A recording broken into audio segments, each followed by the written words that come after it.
Hello everyone! Welcome po sa ating channel. This is Coach Jared. Welcome back to the Philippines!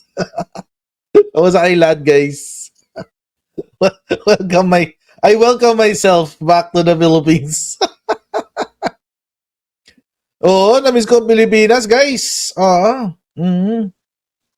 Na-miss ko ang Pilipinas. Walang jet lag. Malapit lang ang pinuntahan ko. Hindi ako lumayo. Nasa Malaysia lang ako ng 2 linggo. Yeah.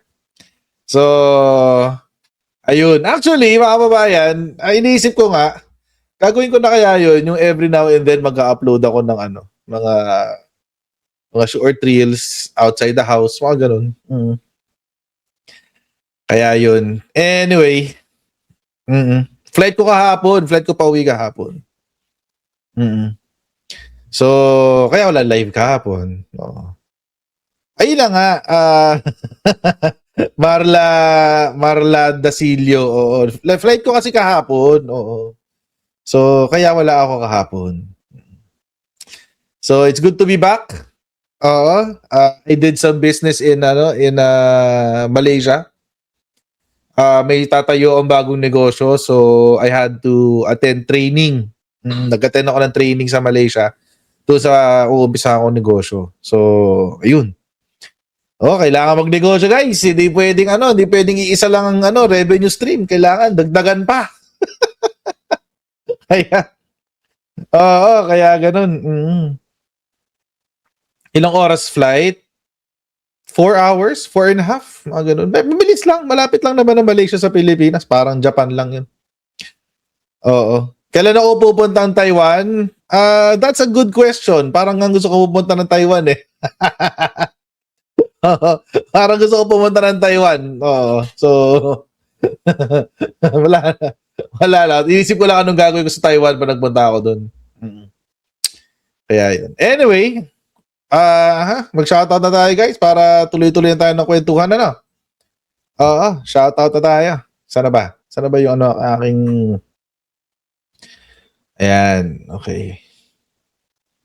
Anyway, mga kababayan, habang hinahanda ko ito, huwag niyo kakalimutan. No? Once again, good morning, good afternoon, good evening sa inyo pong lahat. At huwag niyo kakalimutan na mag-subscribe dito po sa ating Coach Jared Live YouTube channel. At pa-follow po ang ating Facebook page, Pinas Sabat with Coach Jared. And ang atin pong, ang atin pong Facebook group page na Tambayan ng Cocheros. Okay? So, dalaw-dalawin nyo rin yun, mga kababayan, kasi dumadami na tayo doon at sana madagdagan pa. Game, shoutout tayo.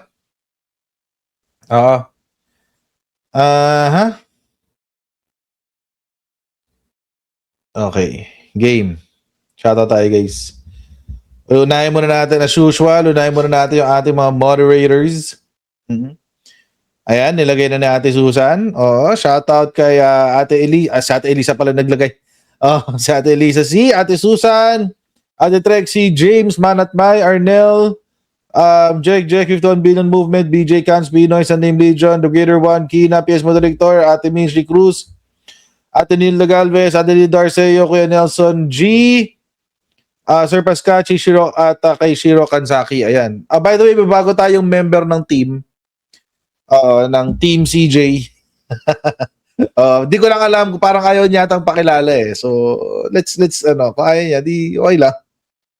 Bigyan muna natin yung privacy niya, guys. Pero, natin someday. Okay. Game.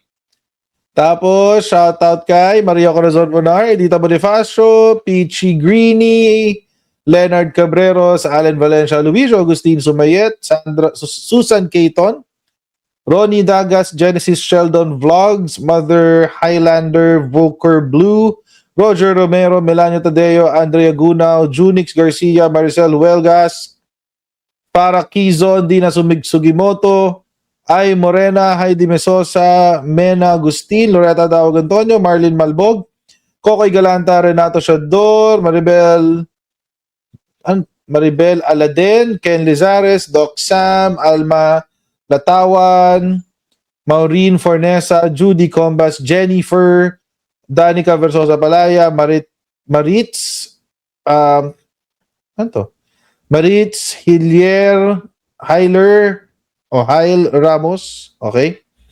Carlota Magno, Lori, Imelda Cinco, Splash Brothers, Emma Facto, Rowena Haines, Leonora Halas, Joel Mendoza, B. Verge, Joyce Racho, Cascade, Solo Island Girl, Victor Sales, Arnold, John Shapno, at si Julie Galang. Ayan, okay. Hanggang dyan na lang muna mga kababayan ha, kasi maghihintay pa tayo ng marami pa tayong pag-uusapan. So, pero as usual, gagawin ko is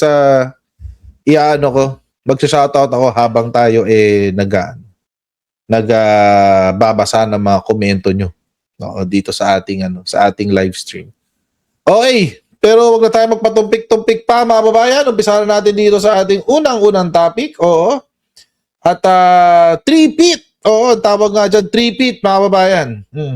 Three-peat. Sabihin 3 ulit. Oo, Grand Slam na. Hindi, 4 yung Grand Slam, di ba? Pag sa NBA. 4 ba yung Grand Slam? 4 na back-to-back. 4 championships sa sunod-sunod. Grand Slam na yon, Grand Slam. Ngayon, 3-peat pa lang. 3-peat pa lang, mga kababayan. Triple Crown, sabi ni John Lancaster. Triple Crown, guys. Ang lupit. 3-peat yung Grand Slam. Okay. Kala ko yung 4 eh. Kala ko yung 4. Oo. Anyway, Grand Slam na. Kung 3-peat ang Grand Slam. Grand Slam na. Etong si Jinggoy. Hall of Fame plunderer. Correct. Hall of Fame na siya. Pasok na siya sa Hall of Fame, guys. MVP. Ang lupit. Para siyang si Jordan ng pagnanakaw. Ganun siya. Para siyang si Michael Jordan ng pagnanakaw. Ang lupit mo, Jinggoy. Iba ka. You're different.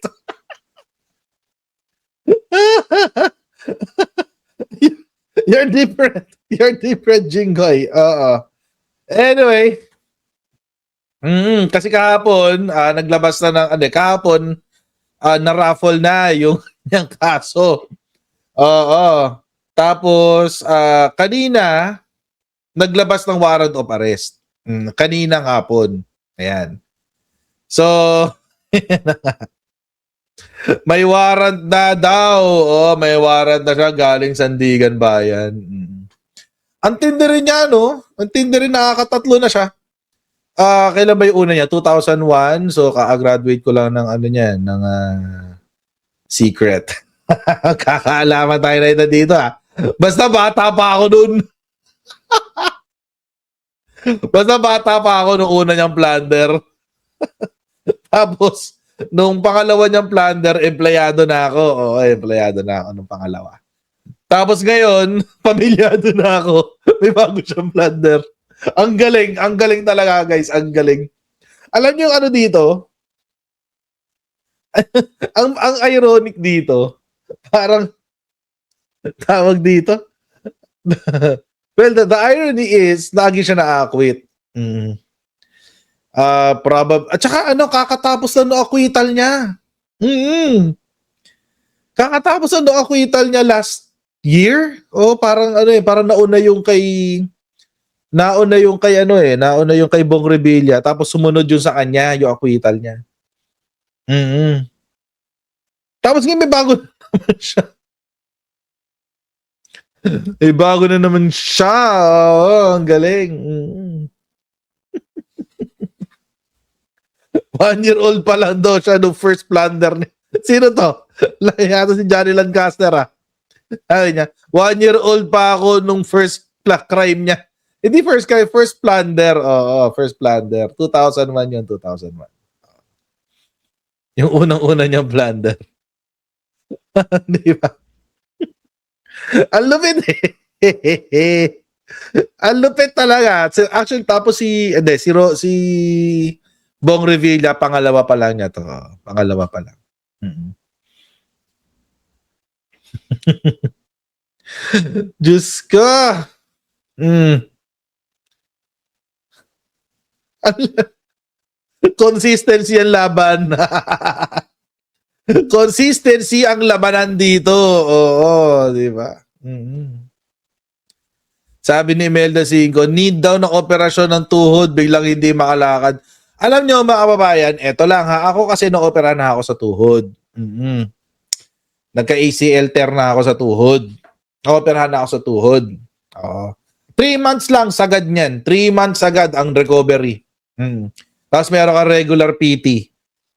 Di ko pa nga nagagawa yung PT ko actually. Kailangan ko lang gawin yung PT. Pero sa totoong buhay, mabilis lang mag-recover sa knee injury tsaka knee operation. Totoo lang, no joke. No joke. So, GOAT. Si Jinggoy ang GOAT. Greatest of all time. Diba? Diyos ko.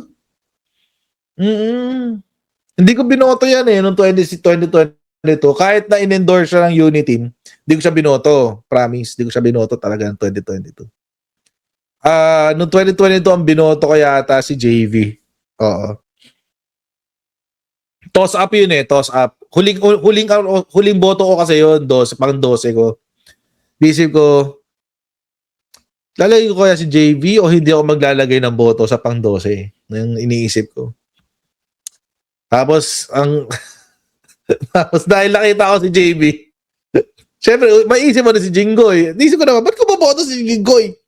Lang yan, nakakadalawa ng plunder yan. Hindi na, ito na lang. Si JB na lang. Binoto ko si JB. So, anyway. Kaya pala.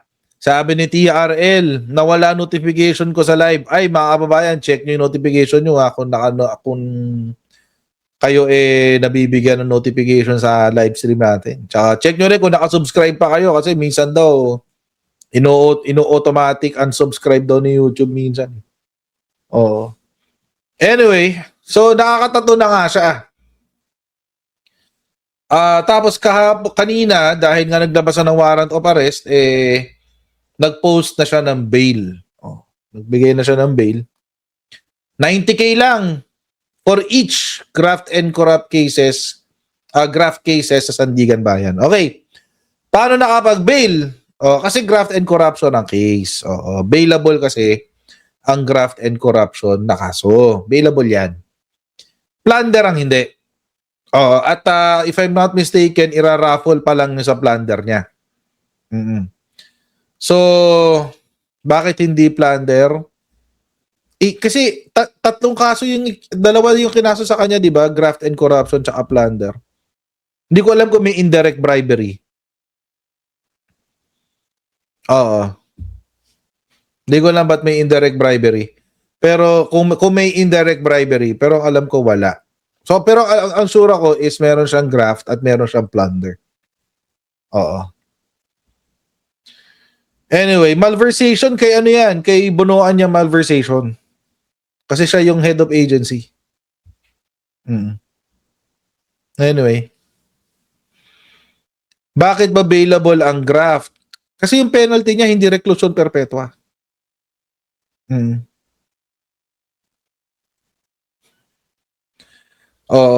Ilang ano ba to? Ilang counts? 90K for each graft case. So ilang cases? Dalawa lang, so 180K lang. Wala, barya to sa ninakaw niya. Barya lang to sa ninakaw ni Jinggoy, guys. Oo. Di ba? Tapos may comment siya, ito yung kanyang statement. I respect the rule of law in our judicial institutions and this is precisely why I am posting bail and personally submitting myself to the jurisdiction of the Sandigan Bayan. Posting bail is a legal remedy available to me under our justice system, and I intend to avail myself of every lawful means to defend myself and clear my name. So, yun ang sabi niya. I hope for fair treatment, due process, and impartiality in the hearing of this case. He said, I trust that in the end, justice and truth will prevail. Arte. Gawa-gawa ka ng krimen, tapos ngayon, drama-drama. Parang yung isang vlogger na na-convict. Hindi ko lang sabihin kung sino pero merong isang vlogger na na-convict.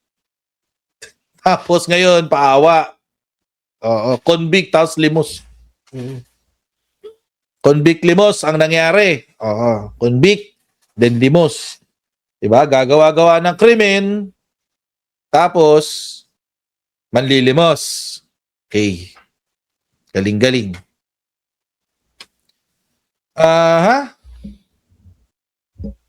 Anyway.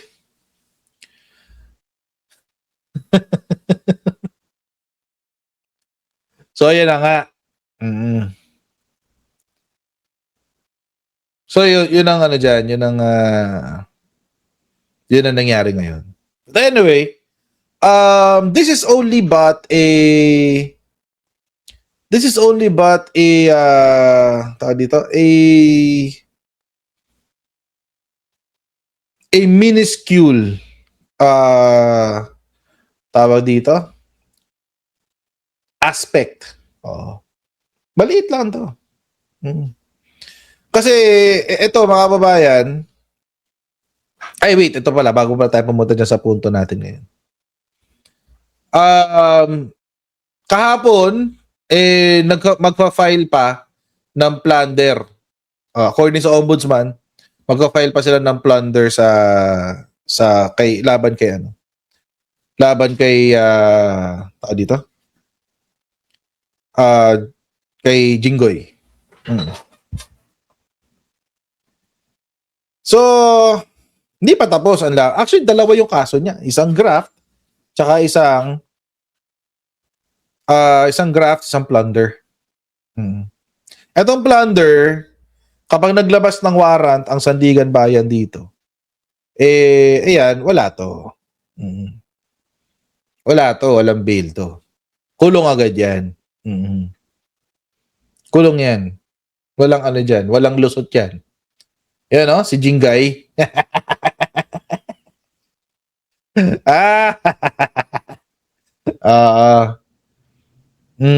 So, non-bailable yun. Unbailable ang plunder. Okay. So, ito iniintay ko actually. Ang laki naman kasi na ninakaw nila, 573 million.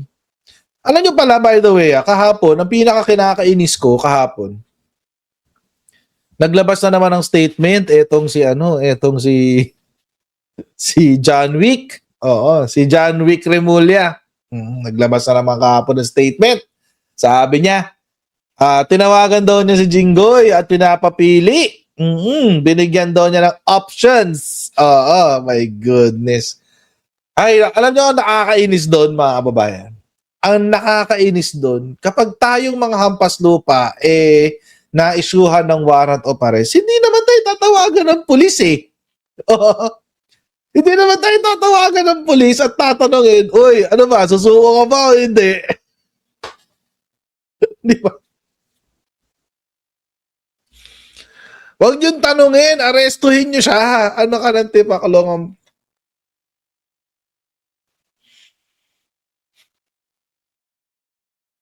Di ba? I mean, alam ko naman magkakaibigan sila out of politics, magkakatropa silang lahat. Pero I mean, do your job and do your job well. Huwag mo i-telegraph yung mga gagawin mo. My goodness. Jinggoy, mamili ka na lang Oo, basta I'm giving you a heads up. Either susuko ka o arestuhin ka namin. What the hell? Do your job. Arestuhin nyo. Huwag nyo nasabihan na. Mamili ka Alantin ako. Nakakainis. Kaya madaling araw na kahapon, matutulog na lang ako Matutulog na lang ako, nabasa ko yung post niya. Sabi ko, langya to, hayop na to. Napapost tuloy ako. My goodness. Labo. And again, mga kababayan, now going to my point. Na parang sindikato na talaga itong Senado. O sendikato. Ang Senado ay isa ng sendikato. Oo. Sendikato na, guys. Kasi ang daming may kaso at saka nagsasama-sama sila. Nagkasama-sama sila sa majority kasi they're expecting na poprotektahan nila ang bawat isa. Poprotektahan nila ang bawat isa. My goodness. Sindikato talaga sila. Totoo lang. Itong majority ni Alan Peter Cayetano, sindikato, as in sen, S-E-N, sindikato siya. Maniwala kayo.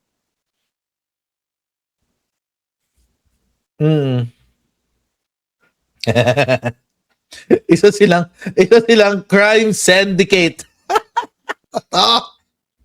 Isa silang crime syndicate. Kasi sila takipan sila ng krimen, guys. Oo, yan nga yung yung comment kanina sa isang interview sa isang abogado, si Attorney Dino De Leon. Una siguro, kunan ka namin ng reaction doon sa latest, yung trending ngayon. Yung paglalabas ng warrant of arrest kay Senator Jinggoy Estrada.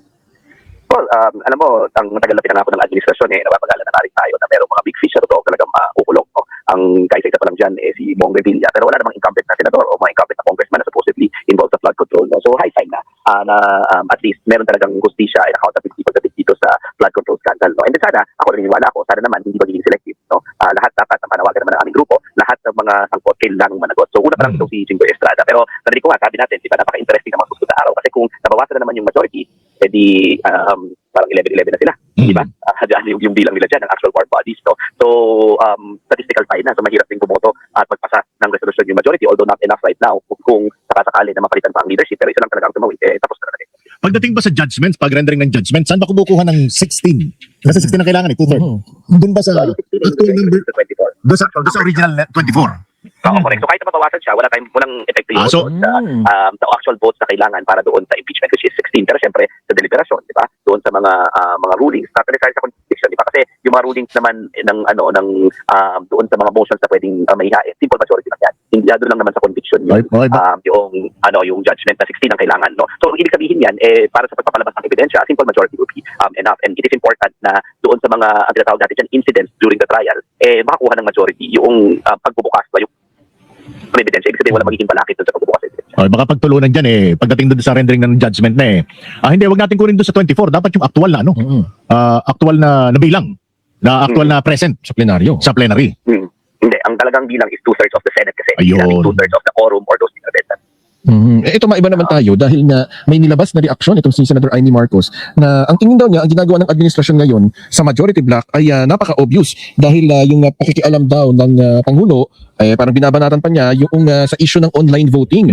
Ito ay malinaw daw na panghimasok ng constitutional boundary sa pagitan ng executive at ng legislative at ang nakikita daw niya na ginagawa ay para sila ay maparalyze dahil sila ay takot na makita kung ano yung isang tunay na blue ribbon investigation, kung ano yung maisisiwalat nito. At kaya kailangan daw, parang kaya ang sinasabi niya ay they want to render us powerless so that the Senate will become a rubber stamp for their plans. Yeah, kagaling yan kay At. Mamaya topic natin yan mamaya. Pero huling topic natin yan. May pagdadaanan pa tayo mga 3 topic bago natin pag-usapan tong kinoment ni PBBM dyan kay Amy.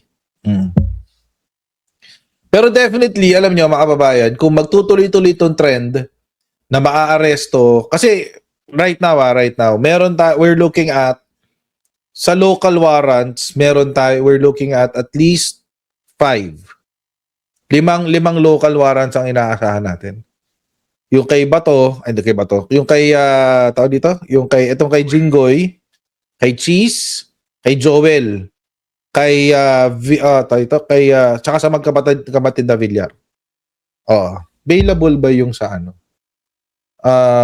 insider trading? Wait, in market manipulation.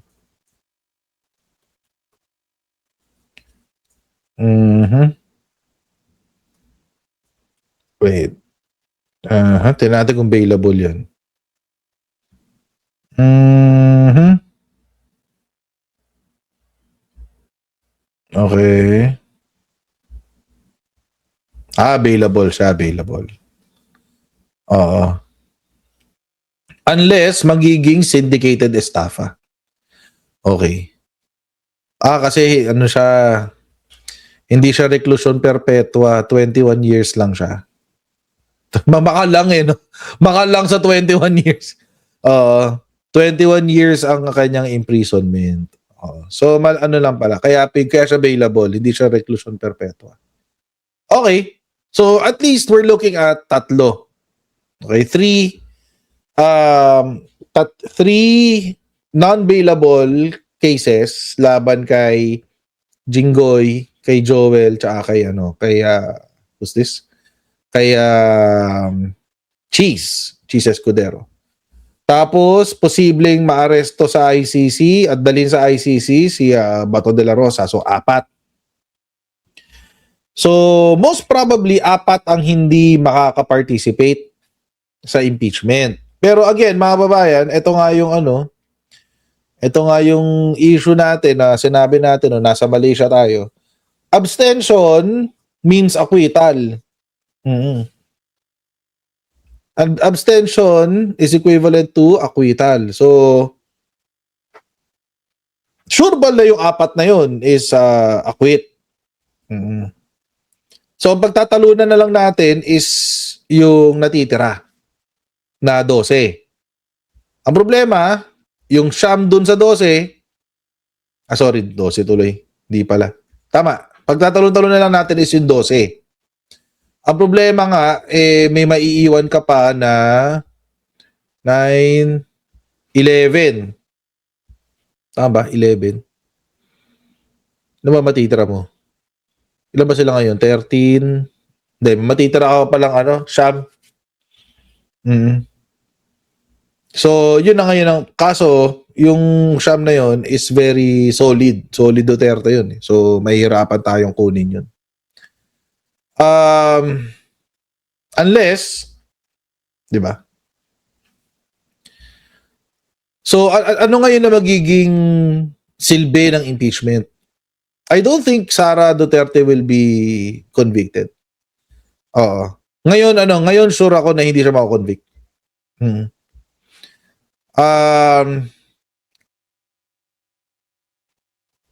Kasi by virtue of the numbers, malabo na. Malabo na.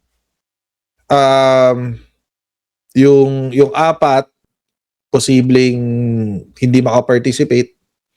So that's an automatic acquittal. Tapos yung natitira mo, yun nga, 2 Villar, 2 Cayetano, Marcos, Bongo, sino pa? Ay, si Marcoleta rin pala, baka maaresto so 5. So 5. So matitira na lang pala is 7 o 8. 8 pala, 8. 8 pala matitira. So yung 8 mo, medyo challenging na yun. And ngayon, naniniwala ako na malabo na ma-impeach si Sara Duterte. Pero, malabo man siya ma-impeach, pwede namang maisiwalat ang katotohanan. Bakit? Alam nyo kasi mga kababayan,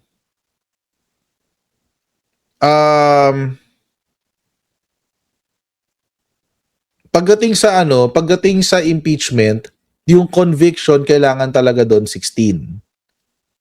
Kasi based on further research, pag sinabi doon sa Constitution nga, pag sinabing all senators, it means the 24, hindi yung kung sino lang yung in attendance. Umasa pa naman ako doon sa kung sino yung in attendance. But anyway, so this is Sais. Mahihirapan ka sa conviction, pero kayang kontrolin ng minority yung paglabas ng ebidensya. Mm. Kaya nilang kontrolin yon na mailabas yung ebidensya. Bakit? Kasi po, sa paglalabas ng ebidensya, simple majority lang ang kailangan. 50% plus 1. Nang nandoon, nang nakakapag-participate. So, kung mababawasan ng kung mababawasan ng again, kung titingnan natin ang numero, 11 ang minority. By then, kapag natuloy lahat ng mga warrant, pag na-execute lahat ng warrant, syempre tatago naman si Bato, ilan lang matitira sa majority? 8. So, kung ang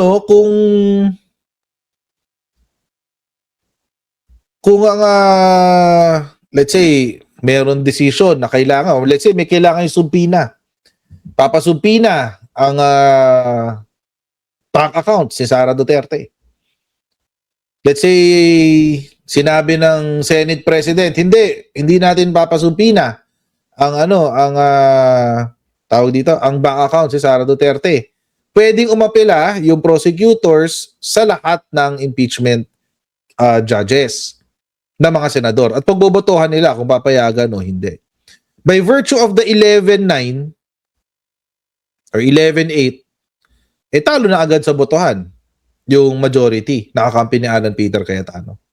So, mas mataas yung tsansa na mailabas yung mga ebidensya. Oo. So,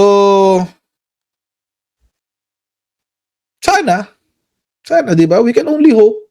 We can only hope for the best. But we have to expect the worst. At tulad nga ng sinabi natin kanina, sindikato yung kalaban ng sambayan ng Pilipino ngayon. Sindikato. Oo. Mga sindikato ang kalaban ng sambayan ng Pilipino. Yung 13 ni Alan Peter Cayetano, isang grupo ng sindikato. Teka, kay Senator Amy Marcos. Dagdagan ko lang, baka mamaya i-quote si Atty. Dino. Dahil sabi niya kanina, matagal lang iniintay ng administrasyon yan eh. O sasabihin niya ni Senator Amy, okay tanin niyo, may kinalaman ng administrasyon? So anong take niyo dito kay Senator Amy Marcos? Pagdating naman talaga sa pagkasampa ng mga kaso, dito, talagang sa akin talaga may kinalaman ng administrasyon. Kasi tandaan natin na tinurn over yung mga ebidensya ng ICI, and ICI was created by a presidential order. Talagang yung mga ebidensya, may kinalaman to the administration, whether we like it or not, kahit na constitutional office of that.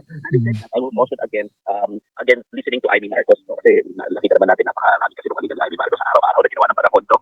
Mahilig siya dun sa mga conspiracy theories, mahilig siya dun sa yung sinabi niya dun sa majority, mahilig sa fake news, ang sabi ko natin sa publiko na lahat na lang epeke dito kay Amy Marcos kasama kanyang diploma, diba, kasama lahat ng mga claims niya. No? So I will caution against that. Ang tanong naman dito is, totoo ba? Lahat na lang daw peke kay Amy Marcos pati yung kanyang diploma. Kung ang sagot ay oo.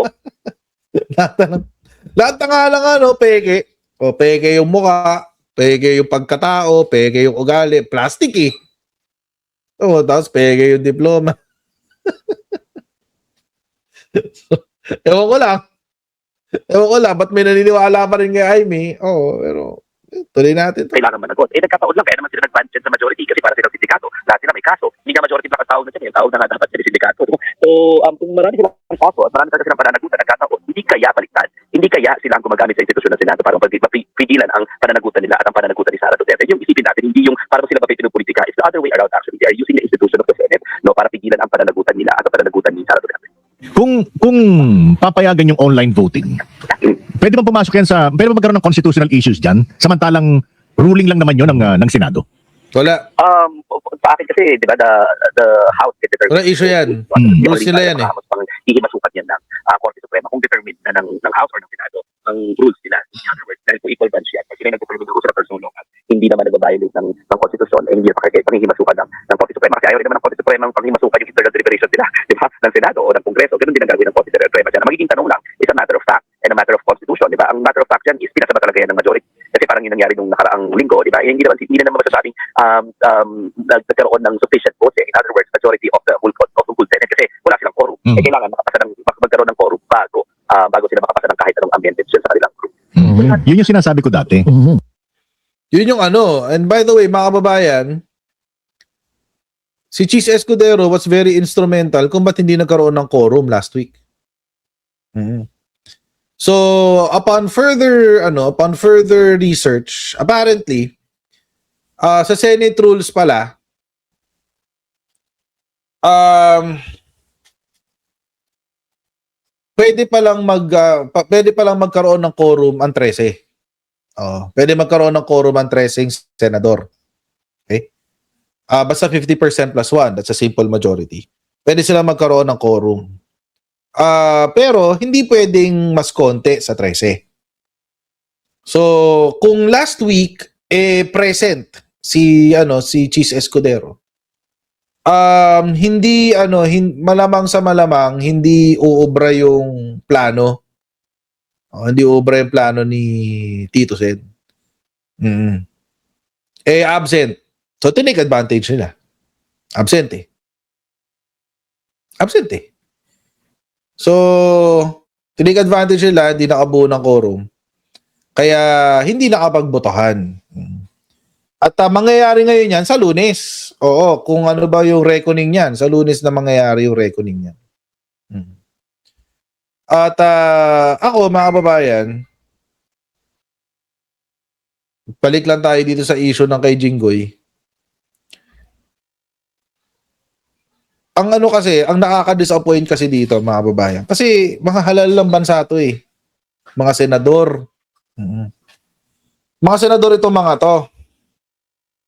Ipinagkatiwala mo ang bansa sa kanila. Pinagkatiwala mo eh. Tapos, babalahurain. Gagamitin nila para, tulad nga sinabi ni Atty. Dino, gagamitin nila yung institusyon ng Senado para matakasan ang makatakas sa kanilang mga accountability. Tulad ng ginagawa ni Jinggoy. Nakaw ng 500 plus million. Nung nagkahulihan, ano nangyari? Si Bato de la Rosa, tumakbong senador. Bakit? Para meron siyang pagtaguan sa ICC. Di ba? Which the Senate did. Which the Senate did. Kaya,